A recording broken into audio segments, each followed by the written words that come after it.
Dred Scott was enslaved in Missouri. His enslaver took him to Illinois and then the Wisconsin Territory, both places where slavery was illegal.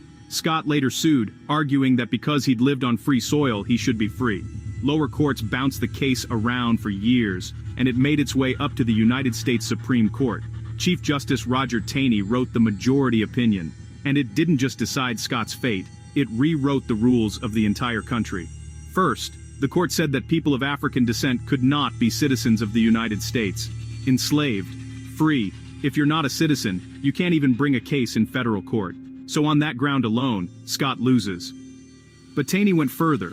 He said Congress had no power to ban slavery in federal territories because enslaved people were property, and the Fifth Amendment protects property from being taken without due process. That meant the Missouri Compromise, Congress's decades-old attempt to limit slavery's expansion, was unconstitutional. Translated, slavery could spread west, and the federal government couldn't stop it. The ruling was brutal in its language and sweeping in its reach. Abolitionists were furious. Pro-slavery politicians cheered. Abraham Lincoln, then a rising politician, hammered Dred Scott in his debates with Stephen Douglas, warning that if the court could nationalize slavery in the territories, it could one day force it into free states too. Within 4 years, the Civil War began. And what about Dred Scott himself? He was eventually freed by the family that had owned him, but he died just months later.